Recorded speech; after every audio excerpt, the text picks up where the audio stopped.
Good afternoon, Port Jervis, and welcome to the Port Connects podcast, our alumni podcast. Excited today. It's Friday afternoon. It is a beautiful fall day, but honored and excited here with Port alum, Port, almost everything coach. But right now, certainly very cool, our Port Jervis School Board President, Jason Kahmar. Yes, sir. How are you doing? Jason, happy Friday. Adjusted a few things this week, so I appreciate Jason's flexibility. Friday afternoon, everyone's busy. Yes. But it's School Board's Appreciation Week, so I wanted to make sure we did it this week. I appreciate that. Yeah. How are you? Feeling good. Like you said, happy Friday, right? So we're tearing into a beautiful afternoon, like you said. Once we're done here, we're going to roll out to practice. It's a good day and staring down a weekend. Port Jervis modified football coach as well. We're going to talk about all the things Mr. Kahmar is doing. But it is School Board's Appreciation Week. I had asked Mr. Kahmar to come on. He serves as our school board president. He's in his second term here, kind of three, and now this is year 2 of the second. This is the first year of the second term. Cool. So completed 3, starting year 4. Cool. How is it, Jason? Let's start there with the school board. I mean, there's so much great momentum happening. There's so many things happening. This is not your full-time job. You have a full-time job, which we get into, but how is it being the school board president? It's a little hectic, but you know, as I mentioned earlier in the week, when I had a conversation with Michelle, we're pretty fortunate to have such a cohesive board right now. The guidance we receive through administration, you know, Dr. Bell has been wonderful with walking us through a lot of this stuff. Everybody on the board kind of comes with their own specialty and value to a lot of the decisions that we make and offers different perspectives. So we're really able to discuss and balance out what it is that we're, you know, discussing, doing, the votes that we make, the decisions that we make. So as of right now, it's really not that hectic, you know, and you know, this isn't just us as a board. These were all things that boards before us have actually initiated and started, and we're fortunate enough to be part of the follow through. Yeah. So it's really not as hectic. It's just a matter of lining up those ducks and knocking them down as we move forward. So, Jason, you get those itinerary, right? The board agenda. I know you're part of the planning of that. You get the weekly emails. It's a lot coming down the pipe that you basically have to approve. Nothing happens in the district without the approval of the school board. Yes, it's daunting when you talk about it out loud and you actually realize the responsibility of it. You know, the budgets, the decisions that go into our students' lives, you know, the effect that it has on their day-to-day, faculty and staff. And then, you know, that ripple effect of you start with your students and you work through your faculty and staff, and the way that trickles out into the community, you know, it exponentially gains momentum every little decision. So when you're in the middle of it and you're having those conversations, they're just as natural as these one-on-ones. But then when you sit back and actually look at the scope of what it is, you kind of like take a deep breath and appreciate it a little bit more. Yeah. The Kahmars have been in Port Jervis forever. Again, in his radio interview this week, he talked about generations, right? So many family members involved and employees here. The kids are in the district. Yes, sir. It's got to feel good to serve. It's got to feel good to be so involved. Again, you're coaching a team right now as well. But it's got to feel good for you and your family to serve the district like this. Absolutely. You know, not so much sitting on the sidelines. That might not be the right term for it. But, you know, watching my brother as an educator, his wife in education, my sister-in-law, my own sister in education, my wife in education. You know, you kind of sit back and you watch the process of being an educator within your district, working within your district, you know, and as you know, as everybody knows, our teachers, our faculty, our staff, it doesn't stop the day or the moment you punch out. You know, you're at the grocery store, you're bumping into students and parents, you're at a sporting event and there's questions to be asked and things to be answered. So you're kind of watching them do this all the time, and that involvement and the way it intertwines with so much. It's not just your own children, it's your children's friends and their parents. And before you know it, the way it's all weaved together, I mean, that's ultimately what your community is, right? So it felt very natural for me to finally want to be involved in a certain level, was always involved with coaching at some point through the youth program. I've been lucky to follow, the boys up through modified as it is right now. And for me, it's just that love of football and their love of football, and being able to share that with, my son and their age group. That's been something invaluable for me. So, you also see that trickle out and trickle down. Yeah. So it's been quite an adventure, and I feel very good about being involved. Love it. Love it. Again, Jason Kahmar. I have said Jared, I am not going to call him Jared during the podcast, but I worked many years with Jared Kahmar here in Port. So I want to give a shout out to my good friend Jared. Jason, as the board president, as a board member, again, this is your 4th year. People talking to you, people saying, hey, about this. A lot of times it could be complaints, things they're not happy about, and they want you to fix them right there. Sure. How do you filter that? How do you answer that? And what if they have a legitimate gripe? What if they have a legitimate, hey, this wasn't right. We got to fix this. Absolutely. About dealing with that.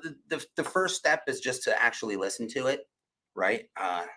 Let those individuals be heard, and whether it's a legitimate gripe or not, you want legitimacy to anything that somebody's coming and talking to you about, right? Mm-hmm. So treating that negativity or that complaint with a little bit of respect goes a long way. But ultimately, it's more or less sharing with them the process of how these things do get resolved. There's roles to being a board member, there's roles to being an administrator, there's roles to being a teacher. Mm-hmm. And lots of times, because they know you, they want to come direct to you. And you kind of have to guide them through the process of, like, I understand your problem, and that is legitimate, but have you done X, Y, and Z yet? Mm-hmm. So you kind of give those course corrections and guidance where I suggest you follow this step first. If this doesn't work, then we can do this and then that. Very rarely is the board itself as a board individual, or let alone the board president, the first step to get that problem resolved. So really, it's just an educational process. Who can I walk this through? How can I walk you through it? And then we get to the point, of course, if there is something that is major of that matter, I might notify somebody of it, but very rarely is it my job to resolve it. Sure. So it's really just breaking down to what a conversation is and giving some legitimacy and respect to that issue. Awesome. Jason, year 4 on the school board. What's something you've learned now that when you started out, you were like, oh my God, I didn't know that. What's something you've learned? I think the biggest thing is to really, it's something you always know and you're aware of, but you don't understand the scope of what the school district actually is, right? The way the day-to-day runs, we couldn't do it. Everyone talks about administration. We talk about our teachers. We talk about our faculty. It's custodial. It's buildings and grounds. It's planning for 10 years from now. It's atoning for something from 10 years ago. Mm-hmm. The scope really does weigh on you a little bit. I think that's the biggest thing that I learned.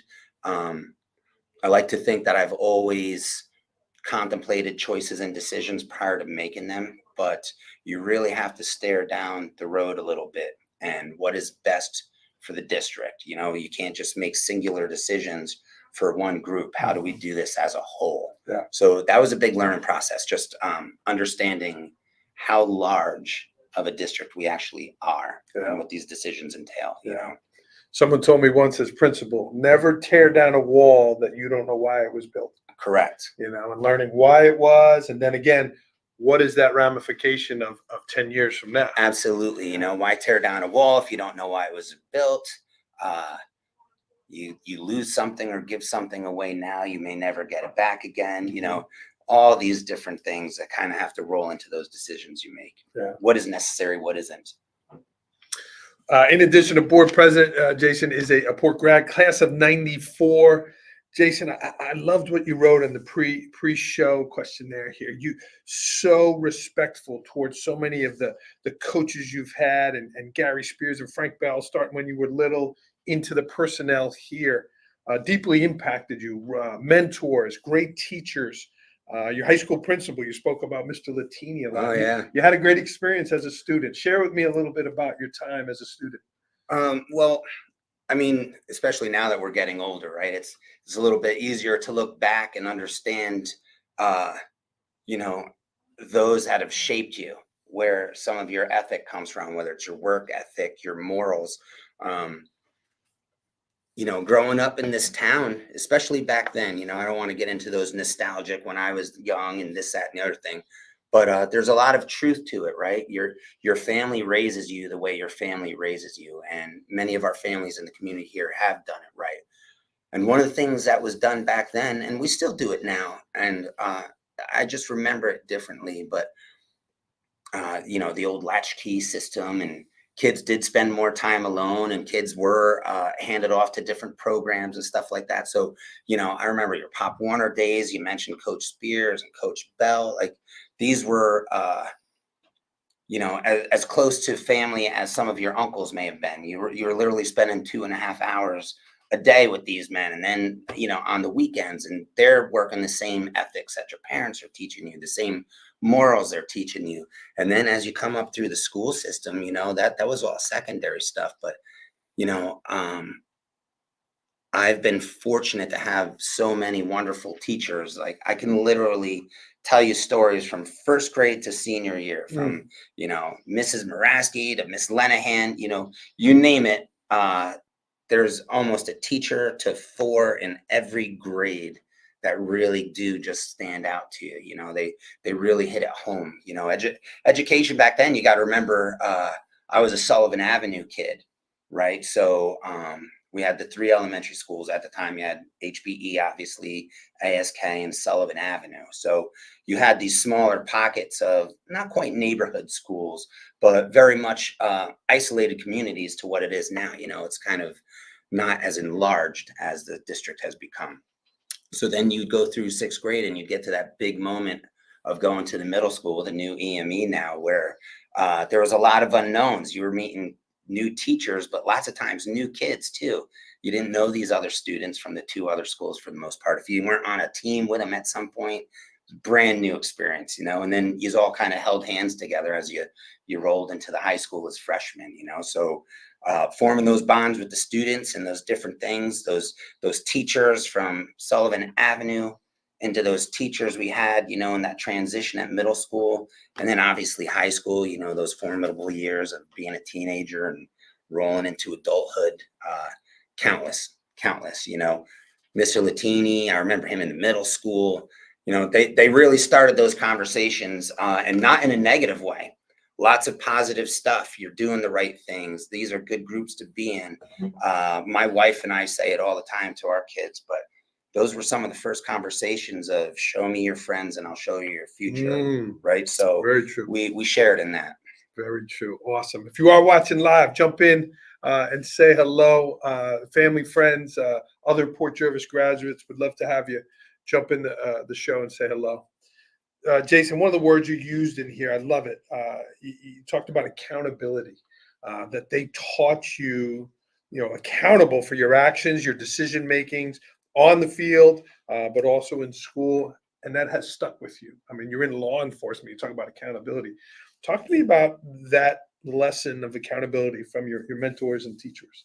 I mean, the ultimate lesson of accountability is, what is put in front of you. If you're a young man, a young woman, being accountable for your homework, being accountable for your chores at home, being accountable as a good person.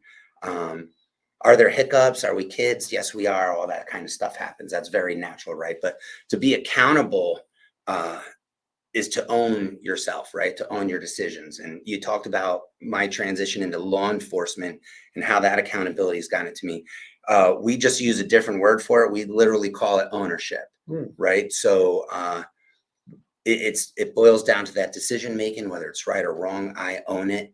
I stand up for what I believe. I stand up for my morals. I stand up for my ethics. I'll stand up for yours, right? So accountability is really a broad word, right? Obviously, it can mean a lot of different things to a lot of different people, but for me, it really boils down to ownership, owning my own path, owning my own future. It's your work ethic and your morals is what gets you to where you're going. And when you're true to that, when you're accountable for it and you do own it, it might not be immediate, but eventually you're going to get to where you want to go. I love it. Great answer there, Jason. Your brother was so much into wrestling. I learned so much from him about that. He started the Sullivan County program. Were you in wrestle also, or just football? What did you play? So wrestling was a long time ago for me, and a very a memory I'm willing to forget quite easily. When we were young, so we discussed Pop Warner briefly for a second. That was before we had Orange County youth football and Port Jervis youth football. When I was a kid, the only game in town was Eastern Pike Wrestling over in Delaware Valley. Okay. So they would run it out of there. So like Pop Warner was funny because that was the only game in town. So all the DV kids would come play football with us until we got to middle school. And then they all switched to soccer because football wasn't offered over there back then. They didn't have it, right? No, so their rise with their program has been meteoric when you think about it, because they didn't even have a program at the time. So wrestling was similar. You'd go over, the Port kids would come over there, right? So Jared from day one was very good at it. Yeah. I was not very good at it. Okay. I just worked my way through till I could play basketball at the middle school or find something to do. But it's one of those things. Dad was like, "No, you're going to wrestle again this year." I was like, "Okay." I just had to muscle through it and get to a point where I could switch to basketball. Not my cup of tea. Okay, but football-wise, you loved football. I love football. One of my sons, he wrestles. He's very good at it. So I'm really familiar with it, but it's all about a mindset. And that mindset as a young man was not something that I possessed. That's something that developed later on in life. But no, wrestling was something to do during the winter for me early on in life. Football, basketball, track, those were all the sports that I gravitated towards. Love it. Yeah. Love it. And again, so much is happening now in terms of athletics, the facilities. It's amazing. You drive today, you look at those baseball fields. It's amazing. I mean, the turf, it all is coming together, and it's just so nice to see, again, the kids out there playing. That's awesome. Jason, another part of your life here, again, we talked a lot about Port Jervis, again, a lifetime of law enforcement. You went to SUNY Orange after here. Yes, sir. Started in corrections, but 18 years on the SWAT team through the sheriff's office. Yes. That's incredible. Talk to me about your journey there, a lifetime of, again, law enforcement here. What's it been like for you serving so many years? It's been rather fulfilling, to be honest with you. I actually found my way into the sheriff's office, a couple different jobs, couple different things, but none that I would actually call a career, right? And I was at a point where I was like, what am I going to do?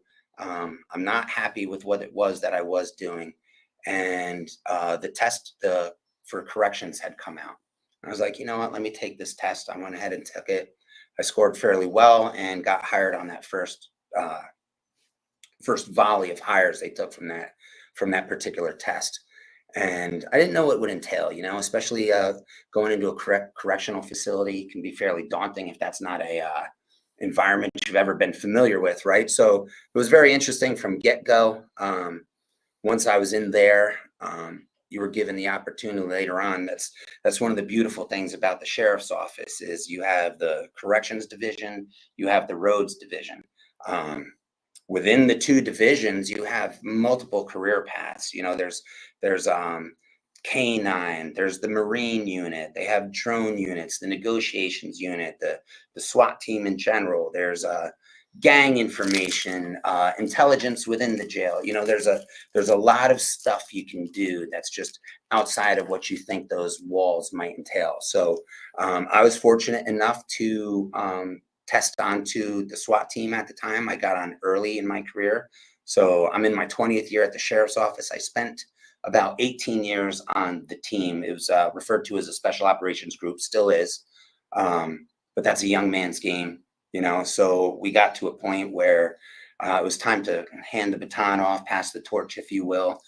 We've got a group of very competent young men that are taking care of it now, true pros, right? And then I had the opportunity to kind of use my experience and enter into the negotiations team. So I got into negotiations. I'm still very new to that part of it, but again, it goes hand in hand with my past experience. But it's been quite a career so far. And personally, for me, through that SWAT experience, I was able to get first row seats, and then eventually hands-on with the school safety programs, the public safety programs, and that's really become a true passion of mine as well. So I've still been able to be involved with that. The sheriff's office is very active with pursuing that and promoting that. So we like to get out there. School safety is paramount. Public safety is paramount. So I am very thankful to be able to continue my career in that realm of my position. Yeah. Mr. Kahmar led our opening day training in terms of school safety, heavily involved on our school safety committee. And when I say that there was tremendous positive feedback opening day, I know you heard it personally. It was a great session. People walked out of there feeling good about where we are and feeling good about what to do if there was an issue. Yes, that's much appreciated. That's the whole point of the presentation. It's a conversation and it's education. Yep. And you have educators in your family, and it was evident. Jason, you meet a celebrity, there's like a wow. You meet a high level attorney, there's like a wow. When you hear SWAT team, there's like, oh my God, like wow. There's a wow factor, the respect level of the competency. When you hear SWAT team, you just know that they can handle anything, right? As a civilian, if I heard the SWAT team is here, number one, I know it's serious. But number two, they can handle it. Sure. To work at such a high level and be so well respected, that had to be kind of draining to do it so long, to go into these crisis situations, to go into these dangerous, like everyone else is out, but the SWAT team's going in. Sure. It's a dangerous line of work there. Had to be draining over the years for you. Yes and no. I think the excitement of it keeps you going as well. I think and we have several SWAT teams in the county, or we used to, and we're in the process of a few more coming about. At the sheriff's office, obviously, we are still continuing with our program. Like I said, top-notch guys, top-notch team. There's that level of professionalism, obviously. You know what your job is and you know what to do with it, right? So it's not so draining in the sense that you're not emotional about it, right? So you're not really going through the peaks and valleys of your own emotions. When you're able to be professional and you're well trained and you know what your job is and what you're doing, it allows you to just keep those even breaths and keep an even keel and a steady state of mind. And it's easier when you come out on the other side. Like I said, it's not as draining as you might actually hear because of the effort that you're putting into it. It's different because of what you hear, right? And you watch TV, you see the news, and so many bad things in the world do happen, but it's really no different in the sense of what you do when you come to work every day, or a teacher who comes to work every day, or the factory worker that goes to work every day. You break it down to what's my mission, what's my goal kind of thing, right? So through your missions and achieving your goals, you just kind of prep for your day. I know what my job is. I work towards that job and I finish my job. And you're not going so drained, right? I think deadlines and emotions are where the draining process comes from professionally. Right. So I think preparation, training, and professionalism, I think that's across the board. Yeah. That's the way to eliminate it. Thank you for your service. Again, I feel safe just sitting here, Jason. But it's impressive. Again, we talked to the school board, people whispering negativity towards you. Generally, the SWAT team is dealing with negative situations, bad situations, violent situations. How do you compound that? How do you counteract that? As principal, I didn't want to just deal with discipline. I went to the kindergarten rooms. Sure. I went to the student celebrations to be around positivity. Sure, How absolutely. did you manage that again over that long career? So, and they still continue to do it today, but they've always been proactive. The agency, the team, the sheriff's office in general, very proactive in getting out there into those positive events, right? You know, the job is the job, but you're always you have your explorer groups, your junior officer groups. You get out there and do a lot of demonstrations. You get out there and do, you know, the touch of trucks, the Halloween's coming up, you know, the trunk or treats and stuff like that, the national night outs, you know, they get out there, the Marine unit, the canine units, you know, they're always out there with the demonstrations and having those positive interactions. You know, it's not always the bad thing. You know, I think you see in law enforcement, especially with the road division, they're out and get the opportunities to help and be a positive. It's not always, you know, the bad thing, the drug dealer, the drug deal. You know, a lot of it is getting out there and helping individuals. And then when you pursue the positive stuff, you know, I mentioned all the different units. They have the honor guard. The honor guard's out there for different parades and different ceremonies, you know. Nice. Agency wise, I do believe from top to bottom, very proactive in getting out and having those positive engagements. Nice. So it very much balances out those moments that you might have had in your career. Well, we appreciate your service. Again, I hear SWAT team, respect, competent, sharp, professional. You've said that word a couple of times. So awesome stuff. Thank you. Jason. Jason, this has been great. It's been fun. Again, I invited Jason on in terms of the School Board Appreciation Week. But anything else you wanted to share, Jason? Anything else you wanted to talk about here on a Friday? Beautiful Friday. It is a beautiful Friday. I don't know. I think we touched base on quite a few different things. I'm sure when I'm sitting home later on, I'll, you know, think of a few things I should have brought up. Yeah. But you know, through the radio interview, and you know, I don't want to just sound generic, but you know, the synergy with the district, and you talk about the Port Pride stuff. Yes. I don't know if there's any place that you look, you know, where we're not exuding that, you know, especially with this capital project and everything going on, watching everybody pull together to kind of get through the tough times while the construction's going on and things aren't quite ideal. And this needs to be taken care of. That needs to be taken care of. To watch everybody come together. And like I said, it's been the students, it's been custodial, it's been faculty and staff, buildings and grounds, administration, the board. And then again, we talked about that trickle effect, that ripple effect, I should say, earlier on, how that pushed out into the community. You know, parents are stressed that their kids are going through this.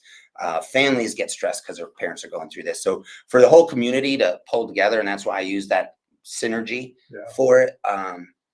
I think if you've ever had Port Pride before, I think it shines through with all that. And if you're a resident of the district and you don't have Port Pride now, I won't quite say shame on you, but if you can't see it now, I don't know if you ever will. That's a good point there. It's evident. And you mentioned all the different parties, even last school board meeting, great presentation by our food service. Absolutely. Every kid in Eye-opening. Port Jervis can eat breakfast and lunch at no cost. Yes, sir. They talked about the secondary lunches and feeding them in the summer. It was a great presentation. Yes, it was. There. So so many good things to talk about. And again, your family, generational, but so many serving as educators. Your sister is an incredible. I don't know if you've ever seen her teach. I've seen her. Yeah. I mean, she's incredible in her own children, so musical, and her herself. Your sister-in-law, great guidance counselor. Your brother, a tremendous school leader. So to be serving in your role, but also have so many people that work in the district, it's really a shout out to your family. You know, my wife in special education, you know, I watch her every night come home, and when we think it's sit down, relax time, it's sit down and open up the laptop and get to work for the next day time for her, you know, and her and her colleagues get together for the weekend to set up their next work week, you know, to watch that process and understand what our district teachers go through and the effort they put in. It's appreciated. I love it. She's in EME, correct? Is she? Or is she in AP? She's here in the middle school. Oh, she's at the Part of middle. the Oh, sixth the grade sixth team. grade. Yes, sir. Yes. Wow. Okay. I didn't Yep. know that, Danielle. I'm sorry, but I think you're on my observation list. So I'm be coming to see her this All year. right. Pay attention. Very cool there. Awesome. Jason, your own children, again, in the district, you have two older ones. Well, not older, but young men. And then your daughter is just 4. She'll be joining soon. So you look at your own children. Again, your wife is a teacher. Hope. There's a lot of hope. Yes, sir. Out there. You just spoke about it. What are you hopeful for your own children? Again, you talked about having foresight, having vision down the road. What are you hopeful for your own children, including your daughter, 4 years old? Absolutely. Well, I think one of the biggest hopes is individual success. Happiness and success is what you really want them to have as they move forward with their lives. I think a lot of the stuff that we talked about today, to be able to take advantage of this campus, this district, new programs being put in place, all these wonderful buildings that have been built, the fields, to take advantage of what the district offers. Yes. I think I could probably find a couple examples of myself, but regret is a terrible, terrible emotion to have, and to look back and wish you had. Right. So I hope, and not just for my own kids, but for every student out there to look around and take advantage of the programs that the district currently offers. That there's a lot to be had here to set up for your future. We talked about work ethic. We talked about morals. We talked about that accountability / ownership, right? So I think all of that goes hand in hand. You find that good group of friends. Show me your friends, I'll show you your future. Be a role model for your classmates. Take advantage of other classmates that might be role models to you, right? Find a mentor, find some teachers that you respect and look up to that you're going to remember one day. And really just blossom and flourish, right? I mean, that's the hope for my children. You watch it firsthand, and you watch them grow up, and Danielle and I will just, and all parents go through this. You look at each other 1 second, you're like, when did that happen? So you're like, pay attention, parents, because it happens pretty fast, as you know. You ask how I want their future to be. I mean, it's coming. So it's all those course corrections we make right now. So sure. Your son, 8th grade, playing football now. I see you out there. He's got the face paint on. I know. He's 8th grade, painted face, playing football, buying in. Port pride, port pride, port pride. The poor kid, he wrestles for Pennsylvania sometimes during their off-season programs, and they love him over there. They're all friends, but he will not do a Warrior breakdown. He can't Raiders. Get it out of him. He's a Raider. He won't say it. I'm sure his cousins are pulling him over. Oh, they are. Sure thing. Yeah. And John's 16. I mean, he's got 2 years to go. And wow. You talk about where are we going with things. So that time goes pretty quick, and you better get it set up. Beautiful, beautiful family. Jason, we got a shirt here. It says it's a great day to be a Raider. Well, great day to be a Raider. It's a great time to be a Raider. You're certainly leading at a wonderful time. So keep the momentum going. Will do. Thank you for your service in the law enforcement, the sheriff's office. But certainly, again, thank you for leading here in the district in your role as a school board president. Thank you for having me. Yeah, the whole show has been about Port Pride. But Jason, give me a snippet here we can share out. What does Port Pride mean to you? What does Port Pride mean to me? Port Pride is really who you are and where you're from. We talked about everything from Pop Warner, and like I said, those were Raiders that were coaches of ours. Those were generations of Raiders that are pushing it down the line. The teachers were generations, when I was a young man in high school, middle school, Mr. Gottlieb, moving up, Mrs. Hoppy. I mean, I had teachers that were my dad's teachers in those same grades, so you get to see that, and, they'll remember a couple things, and they'll let you know about it. So, to have that, so Port Pride is growing up in that. It really is, for me, at least, who I am and where I've come from.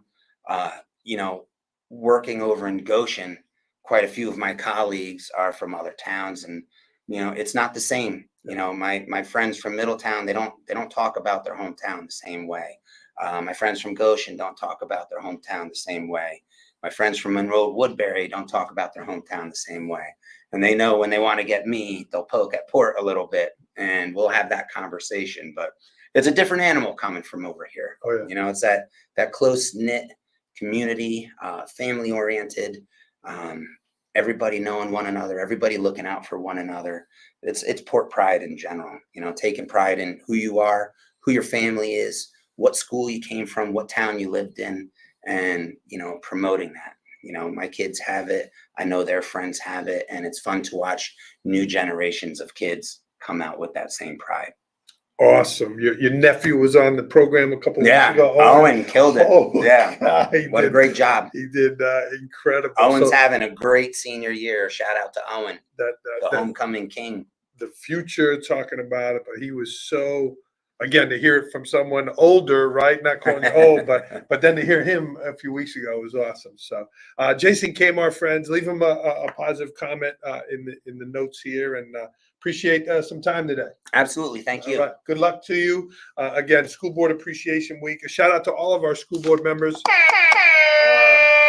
serving. It's a thankless job. It's a lot of time, but so many things are coming your way, and it has been check plus coming your way. So more work coming. we appreciate it. Yes, sir. The P word is out there. Dr. Bell through pool. Dorothy might be swimming in that pool. Oh, yeah, that's the plan. That's what we're hoping for. Yeah, that'd be exciting. That'll be coming to a vote this spring. Yes. Right? Yes. Yeah, very cool. All right, we're going to sign off, get Coach to practice here. Thank you for tuning in. Thanks for the support with the programming and people sharing them, the views, and Port Pride's got great momentum going forward. So, Jason Kahmar, friends. Thank you, everybody. Have a great weekend. Jason, good luck to your wife. Thank you. Again, the teaching, all that good stuff. Let's get you out of here. Thank you, everybody. Mr. Kahmar, how about a go Port? Let's go, Port. Bam. Let's go, Raiders. It's a football weekend. Senior night's happening around. Soccer was yesterday, so good stuff out there. Our next home game is next Friday. It's senior night for our cheerleaders Valley, I believe. And our football players. We've got our fingers crossed that we're going to be at Gwinnett for that game. Yes, sir. Fingers crossed. Cool. We're going to sign off, friends. Thanks, everybody, and go Port. Thanks, Mr. Kahmar. Thank you.